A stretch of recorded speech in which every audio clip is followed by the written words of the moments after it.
hurt the feelings of someone you care about. I don't think so.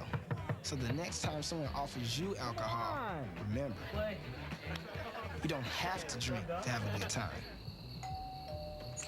Hey. Sorry, gotta lose the beer. Because for kids who drink, the party is already over.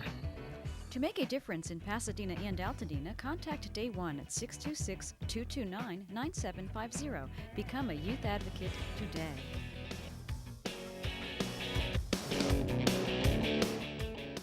I'm Dean Lee, and this is Media Mashup for November 15th, 2011. Coming up on tonight's show, the Microprocessor turns 40, 5 killer, not so new features for the new Kindle Fire, Apple kills Flash, Jobs was right, sort of, lying about your weight online could become a crime, one group is outraged about Mario Brothers' Raccoon suit, the weekly tech tip, and more, so stay tuned.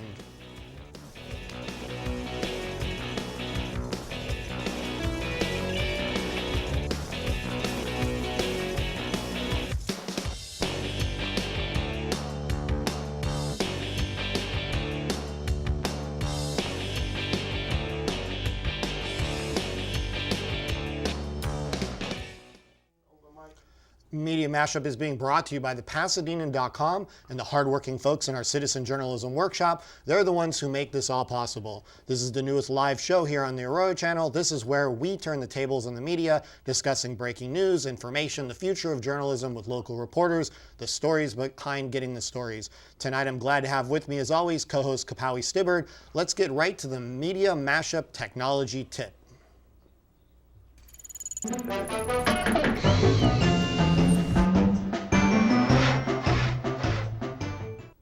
So tonight, WeVideo, the online collaborative video editing, I don't know what you want to call it, suite or... Suite. Yeah, it's kind of, did you go look at it? I did look at it. It looks a lot like the old version of Final Cut. Yeah. It's got the editing window, the timeline at the bottom. You know, it's very similar. I talked to, you know, this is once again, another tip that came about out Blog World. I was there 2 weeks ago. And so I actually ran into the people that created WeVideo, and sort of the what makes this sort of different than your average video suite is it's in the cloud. Yeah. So what you do is you upload video to it, to their servers, and then you can edit it, you know, in the cloud on any computer. They said mobile devices, maybe like tablets and stuff, they're not currently supported right now, but they were looking at that in the future. But you being collaborative, you can have and invite people on, you know, to their service. Like, the way they described it is kind of like Final Cut and Google Docs mashed together, right? So that's kind of how they described it. I thought it was somewhat an interesting concept. One of the things that it does really well is it's lightning fast, because all of the heavy work on the rendering and all that kind of stuff of video is done using Amazon servers. Okay. So they use Amazon servers, and so all of the, you know, real heavy stuff is being done on the back end. And so what you get as the user is just the interface to go and say, well, I want, you know, cut this here, put the title there, put a transition or whatever you're doing to edit the video on, you know, your end.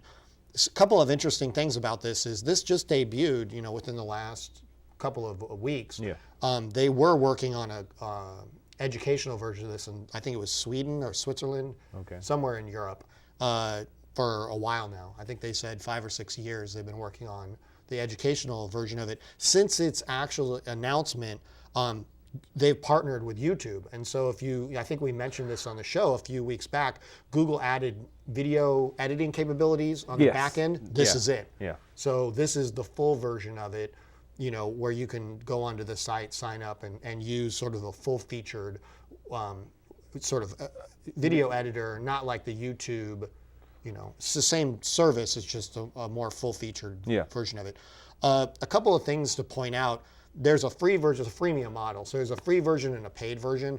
The free version limits you to 1 gig of video files, or, you know, basically video that you put up there. Now, the rep, when I talked to him at Blog World, didn't mention this, but other people have brought it to my attention. It does say on the site that it's limited to 15 minutes of video. Okay. And I don't know if that's, you know, that's 1 gig, and so that's how they determined it. It depends on, you know, the ratio. So that 1 gig could be 3 minutes. It depends on what you're shooting with. Yeah, well, another thing to mention is On the free version of it, you can't do HD, so it's all standard. Yeah, 360, which is typical for YouTube Right. presentations or Yeah. presentations, YouTube videos that you're going to be uploading. Right, which is sort of, it goes along with the idea of, them working with YouTube. So for doing, kind of, I don't know, just the average video, that you want to edit or do kind of stuff. I think the interesting part of this is the collaboration. You can shoot something, put it up on the site, and then have somebody edit it while you're still out in the field. Oh. I thought of a million different uses I was for going to this. say, you always think of those other uses that, don't come to you right away. I like the service. There's a lot of people online that are talking about it as kind of the revolutionary, the future of video editing. So we'll have to see. But, if anybody out there that wants to go on, it's wevideo.com. You can sign up for a free account. Try it out. I've been messing around with it for the last week. I was going to do it as a tech tip last week, but I hadn't messed with it enough, so I figured we'd save it, not do it this week. And so it's real easy to get. It's been Media Mashup approved? It's been Media Mashup approved. There we go. And so, before we get to the top story, Intel's microprocessor turned 40 today. The 15th of November. Yeah, and so in honor of that, I thought we'd just talk a little bit about, sort of the history of it. On November 15th, 1971, an advertisement appeared in electronic news for a new kind of chip, one that would perform different operations and obey instructions given to it. In short, that's Intel's CPU that went on to basically revolutionize computing. If you look at that led to every desktop computer we have out there. It was called the Intel 4004. And it was a 4-bit chip. And the speed of this thing, 740 kilohertz is what the speed of it was. And so, 40 years ago. Yeah. And then you've got a little picture of it being wooden. I don't think the real one was wood. No. And so, just to give you an idea, like I was reading a story today about the microprocessor, AMD's new microprocessor that has like 16 cores. Okay. It runs at 3.3 megahertz. So, or gigahertz, sorry. Gigahertz. Megahertz would be gigahertz. I get all my hertz mixed up. And so gigahertz. And so that's kind of where we are today. This is all of the, advancements all from one chip 40 years ago. Right. This is where it all started. Yeah. So 40 years ago today, Intel invented the microprocessor. And so let's get right to our top story.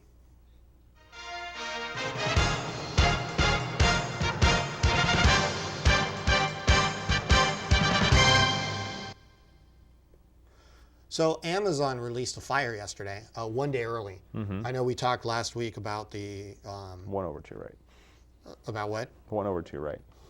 Over to your right. There you go. Yeah. Well, they lost... It's a tech show. Yeah, it's live. This is what happens. And so,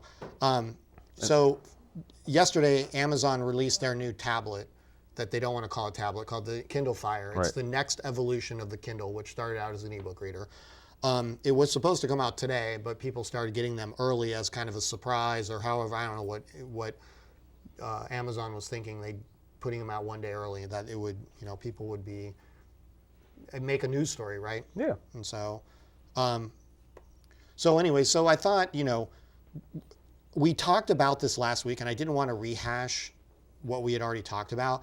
And so I found this story on Yahoo, and I thought it was the worst story I'd ever read. Really? Yeah, and so for a bunch of different reasons. This is a headline written to grab people's attention. And it grabbed my attention, Dean. Did it? It says this is the headline, 5 killer features on the Kindle Fire that you won't find on the iPad. It was enough to sell me. Was it? Yes, it because was. Here they are, right? Okay, by the way, none of these are features.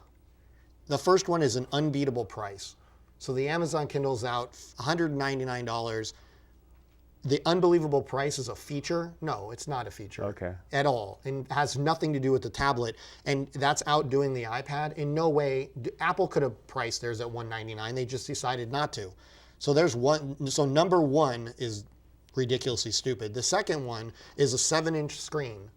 That's also not a feature. Okay. And it's also something that if Apple wanted to, in fact, rumored that Apple might come out with a 7-inch version of the iPad, they chose not to. So it's not a killer feature that outdoes the iPad. It's something that Apple deliberately chose not to do. Okay. So number 3 on this list is Amazon is behind the wheel. Now that we could say is a feature, but I don't know if it's a killer feature or I don't want to, who cares? Okay. You know, Amazon's kind of a cool company, I guess. You know, they're doing, this is all tied into Amazon Prime, which is kind of interesting because, you know, we're going to talk about it. They've got a new book lending service that is part of Prime. They've got video rental. They've got all kinds of stuff that you can do. So having Amazon behind the wheel, I still don't find it a killer feature that is not, and by the way, Amazon is on the iPad as well. There are apps for Amazon on there. So that's also not really a killer one. Unlimited cloud storage. This is, well, there's a catch to this. Only if you purchase Amazon products. Other than that, it's limited to 5 gigs of cloud storage. It's 8 built into the device. Right.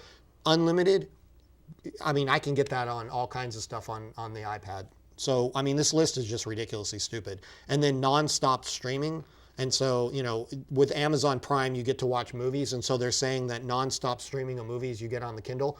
Netflix is on the iPad. In fact, Netflix is on the Amazon Prime. So now that I'm done venting, that article made me so irate when I was reading it. Well, let's just, for the uninformed consumer out there, those might be just enough of the 5 reasons to push them to buy the Kindle Fire. Well, you think that my ranting about it, they're gonna run out and buy it? No. And so Yahoo's great big push. Anyways, we'll have to see. You know, I mean, there's all kinds of buzz. You know, people are reviewing this thing. It's got a dual-core processor in it. It's very, very similar to RIM's Playbook. Yeah. It's the same company that makes it. We'll have to see. It's very early in the game. I have a feeling, I mean, this is my prediction of this thing. It's going to be kind of a hot seller as a gift item during the holidays. And it's going to be, this is the unfortunate thing. Maybe I'm just in a bad mood. It's going to be the gift that, you know, your kid goes, man, I want the iPad, and you give them the Amazon Kindle. And so they open it up on Christmas and go, oh, well, it's a tablet. Oh, thanks. It's not the iPad. Put Angry Birds on it, and they'll be happy. Okay, is that what you're saying? Well, they're doing a bunch of stuff. I mean, you know, it's going to have like lots and lots of kids' books on there and things, you know, right away. So, you know, like the iPad is the absolute babysitter. Anybody that's got a kid and an iPad, you give it to your, you know, your child or him or her and set them with, you know, any colorful kids book, and they're happy, you know, turning pages and doing all kinds of stuff. So maybe, you know, it'll turn into a babysitter as well. It already has. I've seen it many times in use in restaurants and other public places. So, and then in sort of a related story, I just thought I'd throw this one in, is that Amazon, as part of their Prime service, has what they call the Kindle Lending Library. And this has kind of gotten the Authors Guild outraged. And so they're basically saying that this violates all of the, you know, the contracts with the writers and all kinds of stuff. And they're literally asking that Amazon pull this from the Fire. That they, and just to give you an idea, on Amazon Prime, which is a service that you pay yearly, it's like $80 or something. Right. And then you get all kinds of stuff. You get overnight shipping on some items. You get free, or not free because you're paying. You get unlimited streaming of some movies and some television shows. And then now they've added this book lending, which allows you to have one book a month to read for free. Yeah, free is not exactly the word. This is what they're arguing, the Authors Guild, is that they're giving these books away, and they're really not, because it's tied into Prime. Tied into Prime service. I found this to be much more like what the old Book of the Month Club. Okay. Very similar to that, you know, one book a month, which is kind of a perfect time, you know, span to read, right? One book a month is you know, casual reading. I mean, you can do that. The only difference is that you don't get to keep the book; they take it from you. Yeah, that's a good feature. That it is pulled. Right. To do what? That they pulled a book. You know, you have it for a limited period of time. You know, it's not something you're going to download and you're going to keep forever. Right. And so with that, so that's our top story. We'll have to see. You know, and with that, we'll be right back with more news right after this.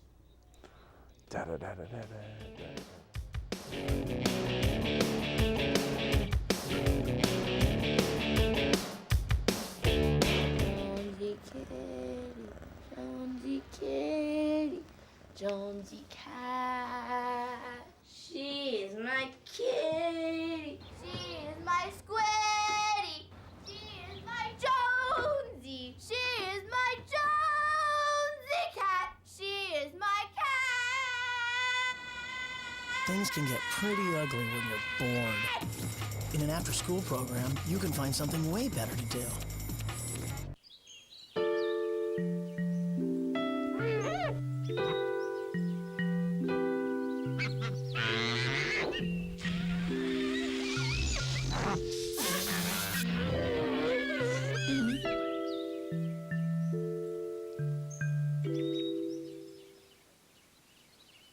Things can get pretty ugly when you're bored. In an after-school program, you can find something way better to do. Hello there. Having a lasting effect on a kid's life can be quick and easy. Here's some stuff we've learned. From time to time, secret codes may be used. It's not uncommon for a kid to demonstrate special powers. Costumes can be uncomfortable, but loads of fun. Moments like these happen every day. Lend your support. Go to bigbrothersbigsisters.org. That's all for now.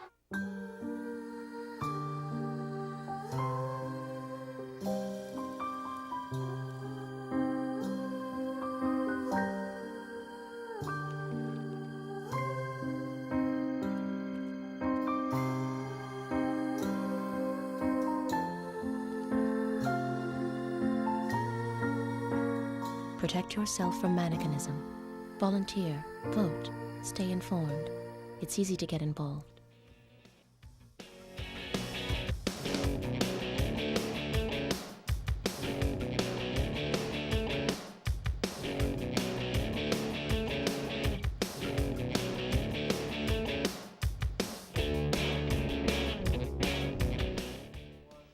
Welcome back. I want to remind everybody that if you do have a question about these stories, or we've got actually a topic, question of the day or question of the week, and that is your favorite 80s video game. And so we're going to talk about that in a little bit, about some stuff Atari is doing. So if you call in, the show's being produced live. You can call it 626-794-2116. Tell us your favorite 1980s video game, or post it on Twitter using the hashtag Pasadenan.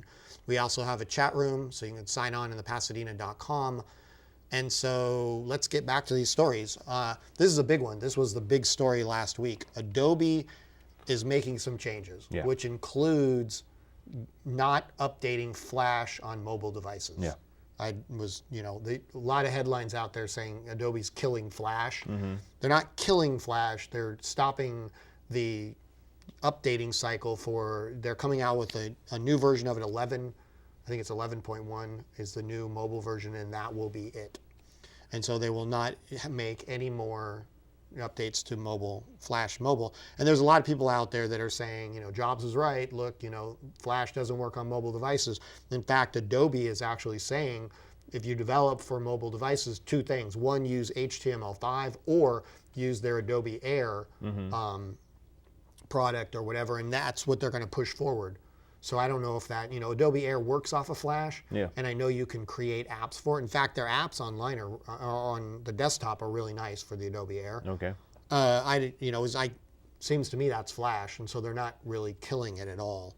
And so, one of the developers of Flash, his name is Mike Chambers, actually put up on a blog some clarifications about what they're doing, because there were so much misinformation. I mean, there was everything from, Adobe's killing Flash altogether to, where it was and where it wasn't going to be, updated or not. RIM, Research and Motion said they are going to continue to develop their own version of Flash, even though, I don't know where that's going to go. But, well, they have a BlackBerry, that's why. So this is what this Mike Chambers, what he says, is he says that Adobe is focusing the Flash platform on mobile applications created with Adobe Air, expressive content such as games and videos on the browser and a desktop, and further resource in what I just said towards HTML5 tools and solutions for browser, and then no longer developing Flash Player for mobile browsers. And that's the one that caught everybody's attention. That's the one that, everybody sort of ran with, this Adobe's killing Flash. Well, when I first read things, same thing. I thought, Flash is going out, and I was wondering exactly what did that spell for the mobile market. Well, the word on the street is, what's Android going to do now? Because every Android tablet out there is their, selling point is, it's got Flash. Yeah. And so, not anymore. And so we'll have to, including the new Kindle Fire. And so the Kindle Fire's one of the, selling points. Should that be one of the selling features?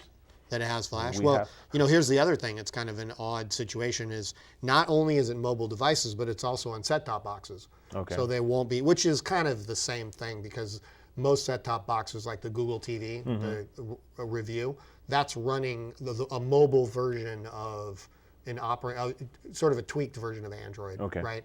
In fact, the new update board, I believe, is Gingerbread. Oh, so it's moving up. Right, and so it would make sense that that these wouldn't work also on these set-top boxes. But it really has to make you wonder, like, just as Google TV is, 2.0 is coming out, they're going to update it. Not only sort of related story, Logitech said they're not going to make a new version of it, so the review will be the last set-top box with Google TV that Logitech makes. On top of that, it's now not going to support Flash, just as it's getting over its year of absolutely being kind of a dud product. Yeah. So we'll have to see. I'm just trying to think how many people are going to be putting stuff on the shelves like collector's items. This had Flash at one time.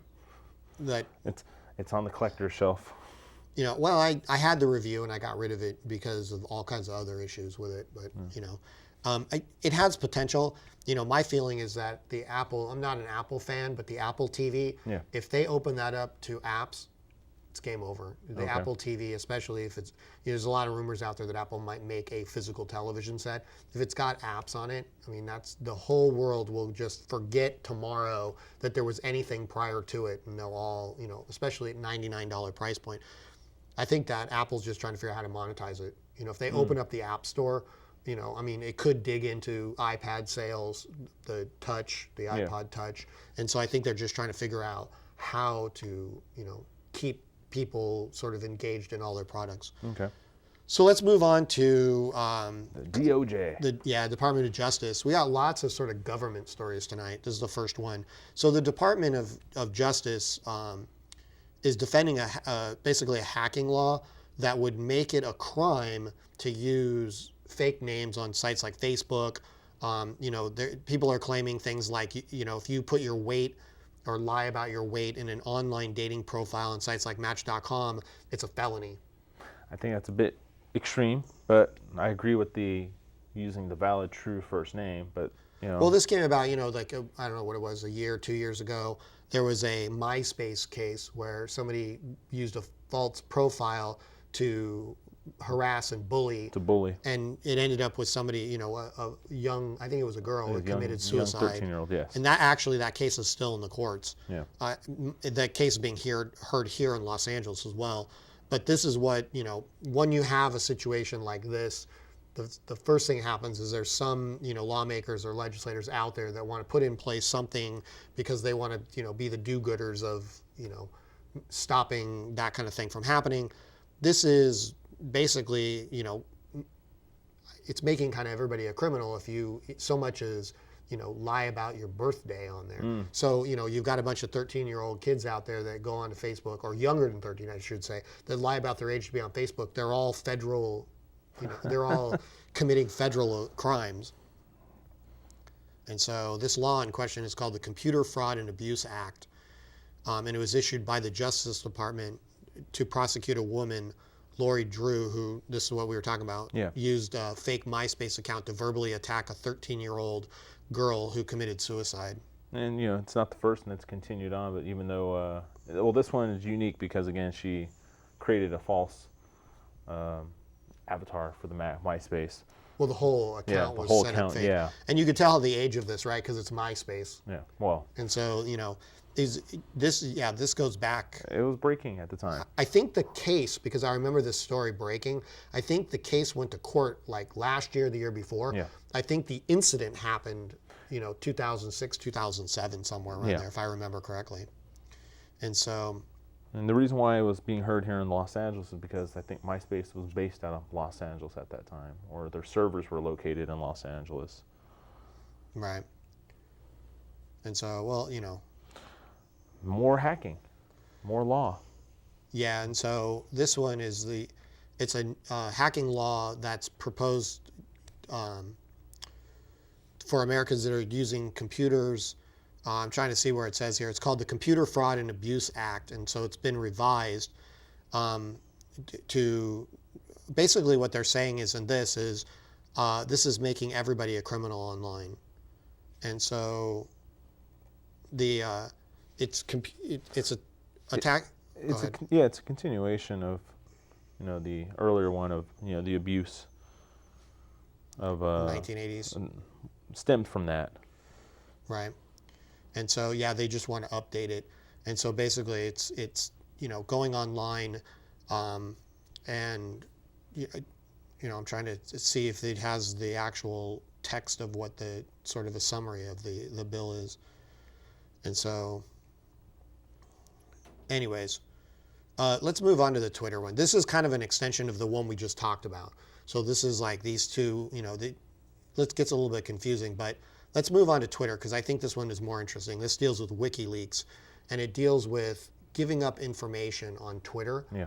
And basically the Justice Department is saying that you don't have a right to privacy when you're using, in this case, Twitter, but any social networks.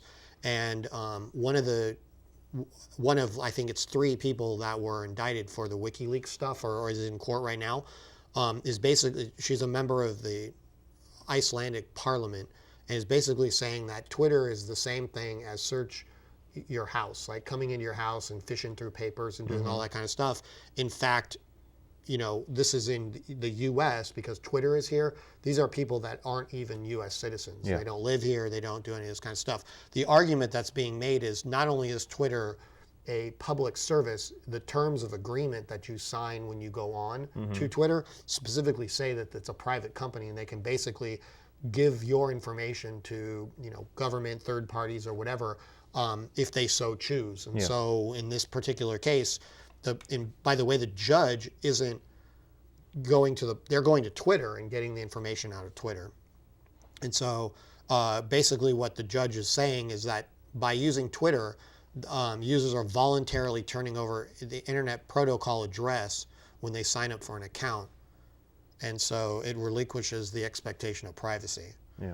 And so I guess watch what you do online would be the moral to this story. Is that your tech tip? Yeah, watch what you do online. Watch what you do online. And so,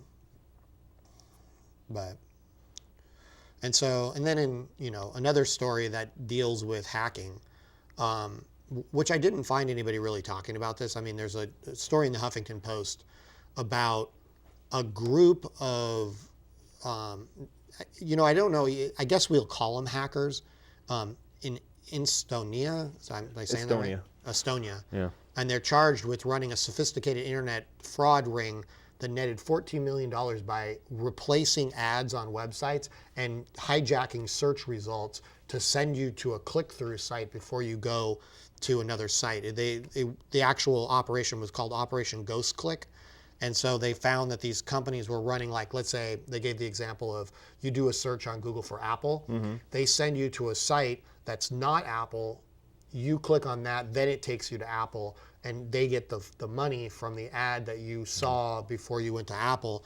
And so they're sort of hijacking your computer. And by the way, they're doing this through malware, and they're putting stuff on your computer. So it's not like, this is harmless. This is, they're basically taking over your computer. They're making your computer a drone to continue on gathering that revenue for them. And then the thing is that in replacing the ads on the site, I found it interesting that one of the websites that they attacked not only was Netflix, but the Internal Revenue Service. Like, I mean, is that just poking fun at the government or what?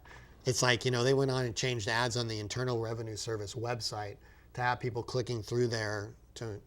Well, I was going to say, you think about someone who's not going to really consider security, like in the sense that they're going to think the IRS has taken all the necessary precautions, and that is going to be a website you are going to be clicking away through. in order to get to your end result of what you're seeking or trying to adjust. Right. Yeah. So anyways, with that, let's go ahead and take a break. And when we come back, we'll talk about Google refusing to remove MP3 download, an app for different mobile platforms. Right. And with that, we'll be right back.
Go to jail for a gun crime, and your family serves a sentence with you.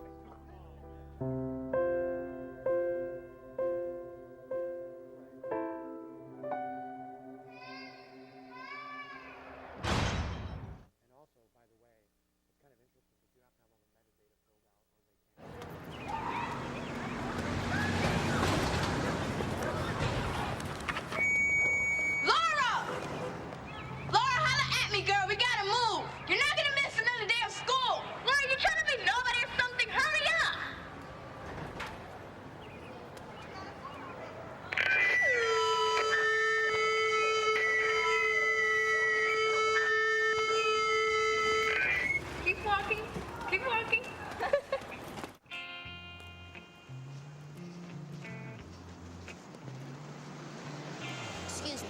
I've been getting mixed messages about women and violence. I need a little clarification. Uncle Bill, how am I supposed to grow up to respect women when I have such lousy role models? Boys are never going to approach you. Can you help me reshape my attitudes towards women?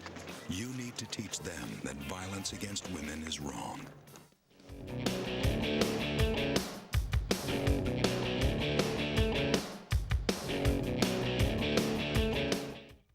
Welcome back. I want to remind everybody that if you do have a question about these stories, or if you want to tell us what your favorite 1980s video game is, the show's being produced live, so you can call in at 626-794-2116 or post a question or the game on Twitter using the hashtag Pasadenan. We also have a chat room, so you can go on there by signing up at the Pasadenan.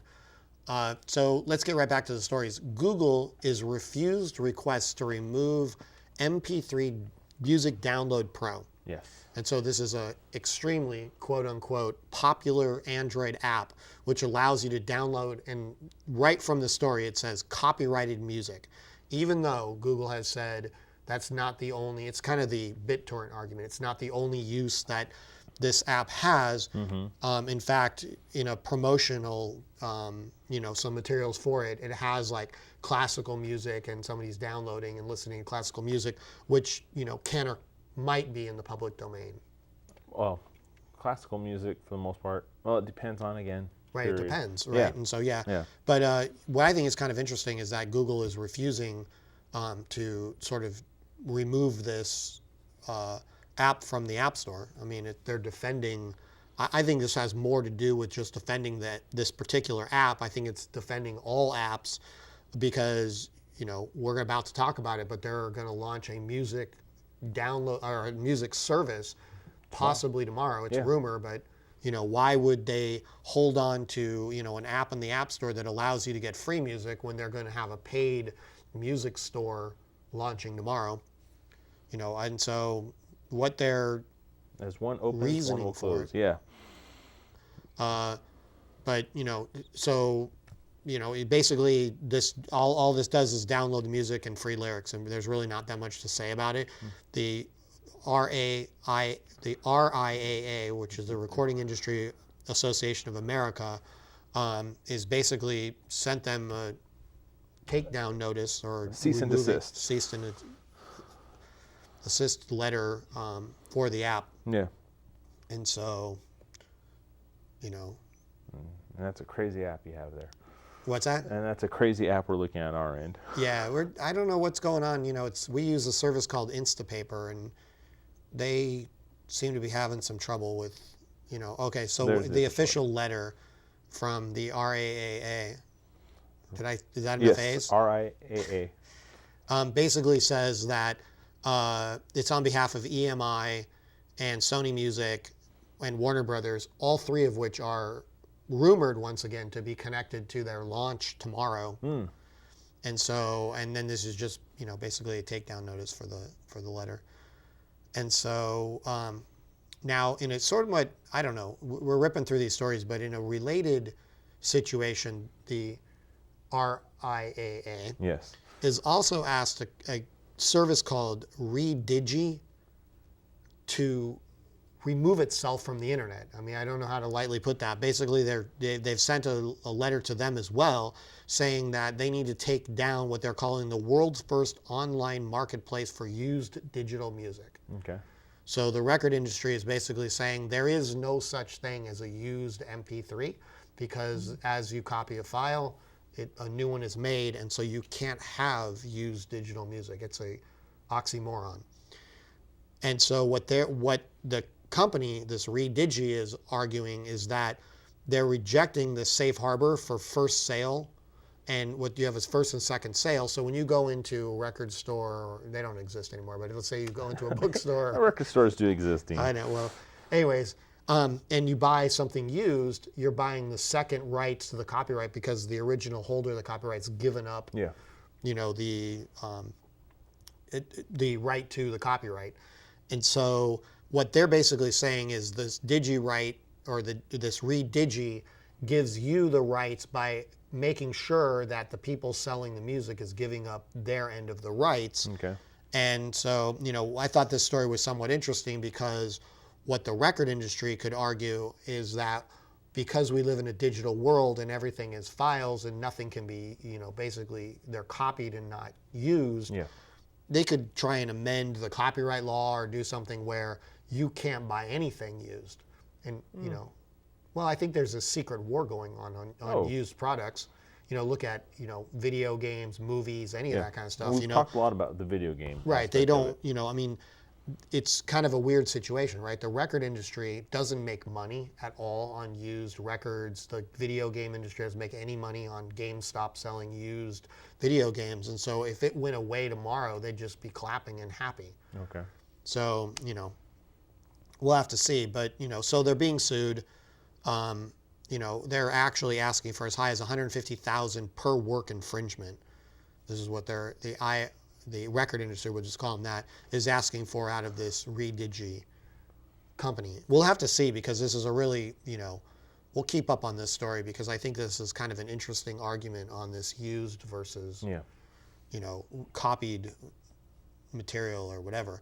And so I wanted to sort of, we started talking about this, and that is Google launching their music service tomorrow. Well, rumored. Well, they're having an event in Los Angeles, so it's rumored and it's not rumored all at the same time. And so they're actually in LA. Let me bring up the story because I just closed it like an idiot. No. And so, so on Wednesday, so they're gonna launch its music store on Wednesday, and what the story is basically saying is that they haven't fully come to an agreement with Universal and EMI and Sony, which are the three companies, by the way, that we just talked about in this other story. You know, I wonder why they haven't come to an agreement. You know, I don't know. So they're basically going to hold a announcement here in Los Angeles, which is supposed to be this music store. Now, in a somewhat related store, iTunes Match, which is a service that allows you to take your entire iTunes collection, put it in the cloud in their new service called iCloud, and basically it matches all of your songs no matter how you got it. Yeah. Well, right? That's the final catch to the sentence. You know, they said for those who have purchased, or what was it? They allowed the purchase of it, or if you copied it from a friend's CD, or as they said, what other means you did to. Right. For $24.99, they will legitimize all of your music by giving you a copy of their version of it in the iTunes store. Now, also, if they don't have it, they will upload your version of it and sort of hold it for you. Yeah. I don't know how that part of it works. I've heard sort of conflicting ideas on exactly what happens when your particular version of a song goes up that they don't have. Yeah. But that's, you know, part of this music match service. It's $24.99 a year. Now, one of the restrictions is that it's limited to 25,000 songs. Yes. I don't know. If you have 25,000 songs in your library, I mean, you might as well open a music service yourself and start a competitor to Spotify, right? Mm-hmm. Or RDO or something, because, you know, that's a lot of songs. Yeah, but the other catch was at the end of the 1 year. You have to pay again. You have to pay again. Right. So well, my to develop tech it, you know, tip it's been in beta for a while. Yeah. This iTunes Match, and every time they update a new beta, all of the testers for it have to re-upload, and they basically wipe their accounts clean. Yeah. They had to keep, you know, updating the service. So my tech tip is skip it.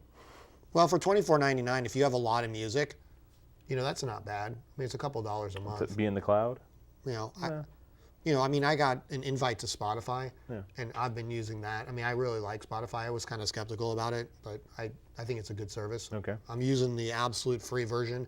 To pay for it, it's, you know, if you pay for it, the feature, you know, the number one feature is put it on mobile phones. Okay. So I just, you know, listen to it at home. Oh, yeah. So. Hey, it's free. Right, and so, you know, yeah, so lots of music stuff going on right now. And so what we're going to do is we're going to take a break. And then when we come back, we're going to talk about a story that it's about Atari. A lot of and that's Atari. why I wanted people to call in. And so Okay. I don't know, we'll see in the control room whether or not anybody posted anything on Twitter as far as their favorite 80s video games. But Atari is up to no good. Let's just put it to you that way. And so, you know, we'll talk about it when we come back. And so with that, we'll be right back.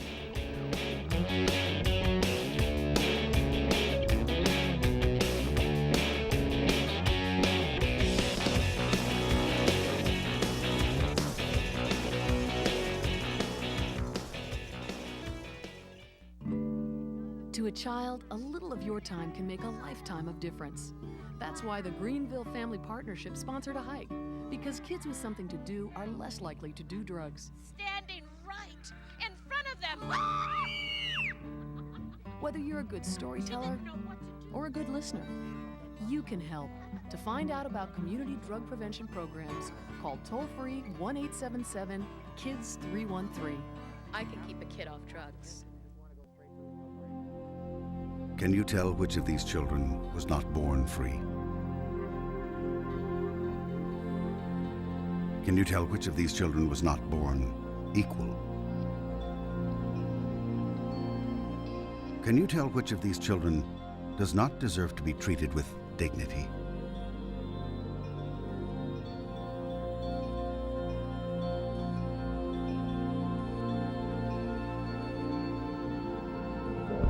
We can't either.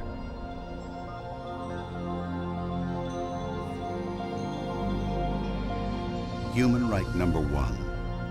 We are all born free and equal. What are human rights? Find out at youthforhumanrights.org.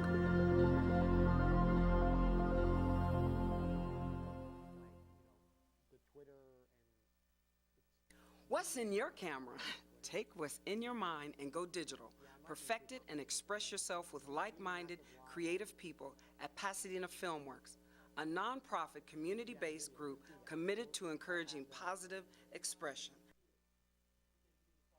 Contact 626-794-8585 or email us at pasadenafilmworks@gmail.com.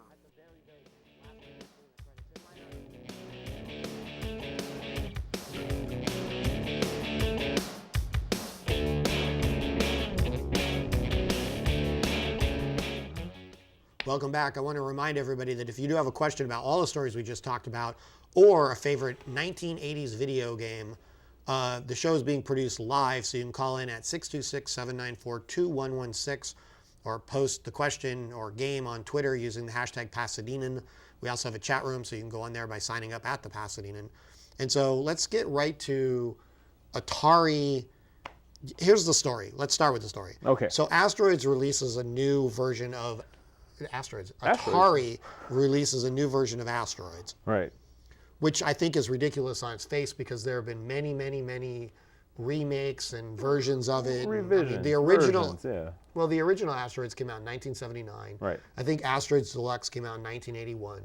And then there was no real follow-up. In fact, there was, but it was called Space Duel. Okay. Where, you know, it was like a little bit different a game, and that was kind of the follow-up to Asteroids. But it wasn't official, and it wasn't called Asteroids.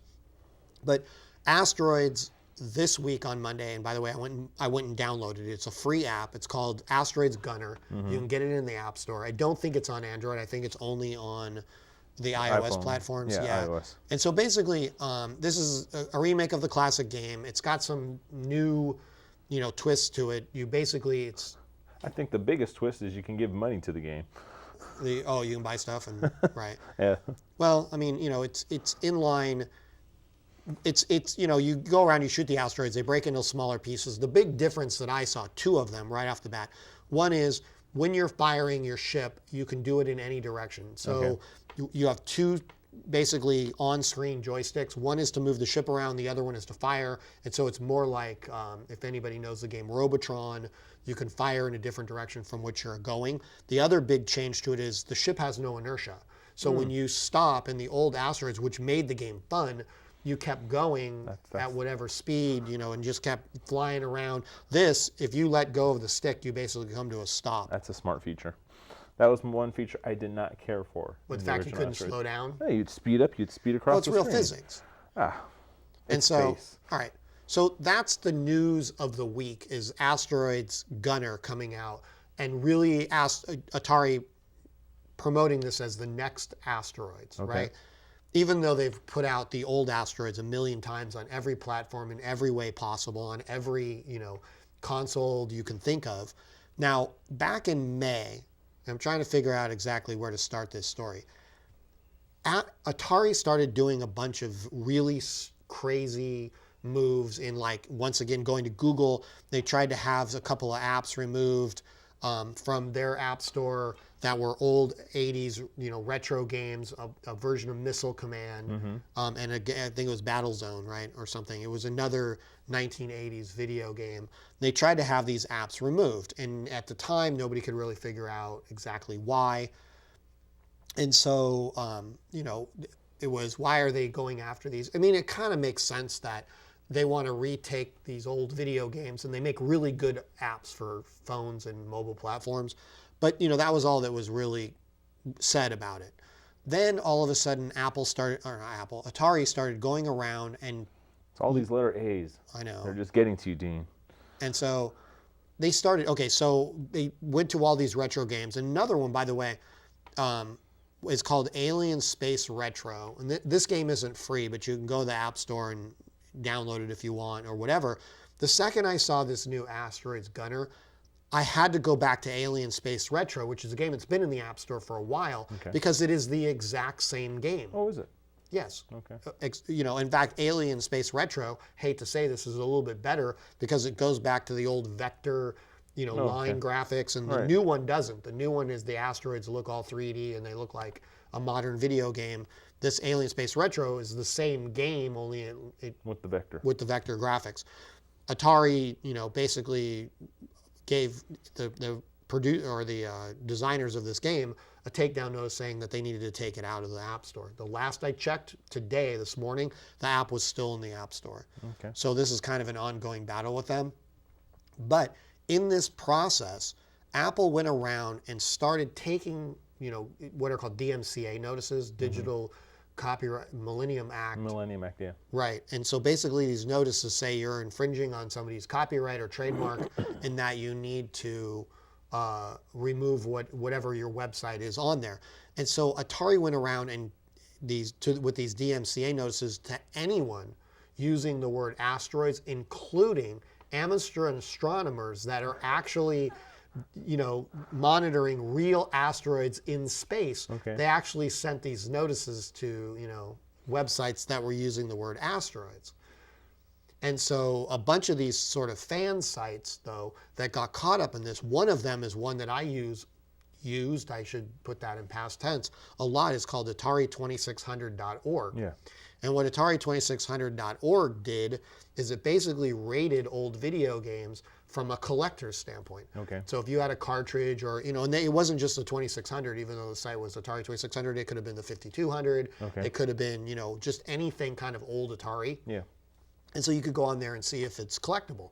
So I used to go to like the PCC swap meet, or I'd be at a thrift store or something, and I'd see a cartridge that I didn't recognize, and I would go on to Atari 2600 and see whether it's rare or whether I should buy it, and sort of put it in my collection. And so it's kind of sad to see this site go down. And basically, if you go there, they put up the notice that, at first they put up the notice, now I think it says something that they're in talks with Atari, that they're going to put the site back up, and all this kind of stuff. But what this really leads me to thinking about is, all of these big companies don't want fans anymore. They want consumers. And so the fans out there, whether it's Atari cartridges or it's music or all the stories that we just talked about, this is why I kind of led up to this, is all about making sure you buy something without truly being a fan, because a fan actually ends up costing them money because you want to spread, the good word, right? Yeah. It's almost religious, right? It's like you want to, you've got all these Atari games and you want to share them with your friends and you want to do all this kind of stuff, where these companies don't make any money from that. And it's really counterproductive to go around to all your fans, because they're the most loyal group you have, and sort of beat them over the head, trying to get them to take down their sites. And I think this is so counterproductive for Atari to do this, even though they may make a couple of bucks with an app in the App Store. I don't think it's worth it for them to go around to their true fans, like the people that would access Atari2600.org. Yeah. And, so that was my rant. And so, I was hoping people, I don't know if we have anything posted or whether or not. Well, I know earlier I was telling you my favorite 80s game was Mike Tyson's Punch-Out. Mike Tyson. I thought you said it was track and field. No, that was your pick. I think you went, Yeah, I had to. That's an NES game. That's an NES game. I was going to say, I remember. And it's very hard, even to this day. No. I had to play it many times. It was the only game my friend had at his house. His parents were very minded over certain games they could play in. Track and field was on their list that was approved to be played. And Mike Tyson's Punch-Out? No, that was at my house. Oh, okay. I was going to say, that doesn't, that's, back in the day, I'm sure that was considered violent video games. As kind of a side note to this, one of the reasons is that there's a lot of, I don't know what you want to call it, like it's piracy. A lot of people refer to it as abandonware. Video games that are kind of lost to time that people put up on websites, and this is what Atari is kind of going after. Historically, why the music industry has been more effective with this is legislators literally don't back video games because of the violence. And all of the stuff associated with them. So really, nobody cares. And so these video games, even though abandonware is really not legal, if you go to an abandonware site, they'll try and tell you that it's okay to download this stuff or whatever, because a lot of these game manufacturers went out of business. Oh. Right? Well, I mean, you go download a game and... Tech tip? No. Yeah, and so, if you want a tech tip, go to theunderdog.org, and you can get any old abandonware game you want. Sounds Just good. be aware that there's questionable stuff between the legality of it. So that kind of leads us with our hard reset, which is...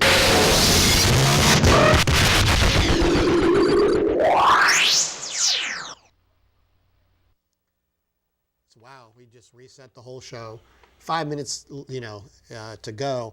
And so our actual hard reset story is about the ethical treatment for animals, PETA, speaking out against Mario's new game, Well, I think Mario's new outfit with the new game. Well, because go back to Mario, Super Mario 3 or whatever on the Super NES, he had the raccoon suit. He had the raccoon. Right. Yeah, he did. So, but anyway, so PETA is upset over this idea or this use of this suit, and I think it's a little different. I think the suit in this, I just remember him having a tail. Yeah. He was.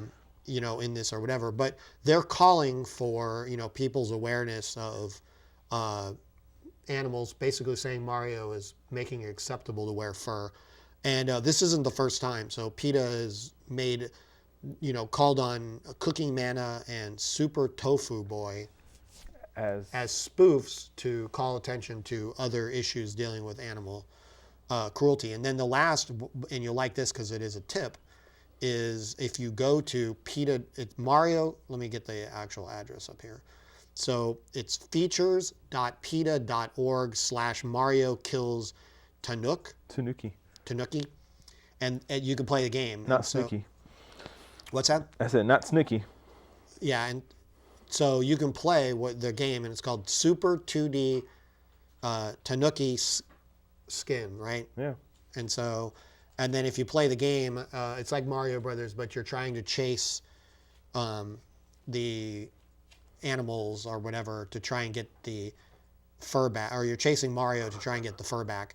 And this is calling attention, we should say this before, since in the last minutes we have, is that this is calling attention to these Tanuki, what are they? They're like raccoons. Raccoon dogs is what they're referring to them, yeah. And so these are animals that are slaughtered for their fur, and the thing that's kind of creepy about it is they're skinned alive. Ooh. Yeah, no fun. And then on the site at the bottom, there's a picture of one and a little video to tell you a little bit about more on how you can take action to save the raccoon dogs. And interesting. And with that, that's pretty much the end of the show. So I want to remind everybody that if you missed any part of the show, you can now rewatch Media Mashup at our new address, which is on Ustream. Go to the Ustream has channels, right? Yes, it right. does. And so it's Media Mashup Live, and you can rewatch the show as soon as I get posted. I'll do it later tonight. I did it last week after the show. You can rewatch any part of this that you missed.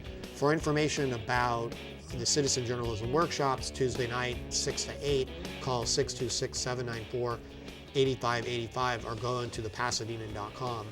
You can also follow us on Twitter, and we have a new Twitter account. It's at Media Mashup Live. And so you want to tell people how you get Filmworks? Filmworks. People can get in touch with us here at the studio as well, 626-794-8585 as well. Mondays, 6:30, 8 o'clock, and they can also drop an email at PasadenaFilmworks@gmail or Yahoo. And we welcome all newcomers to come on in, and we look forward to having some new material possibly out by next Monday, not only on the YouTube channel, but then also we're going to be airing here along with the Arroyo channel. All right, lots of stuff. Lots of stuff happening there. And so with that, thanks for watching, and until next week, do everything we wouldn't do.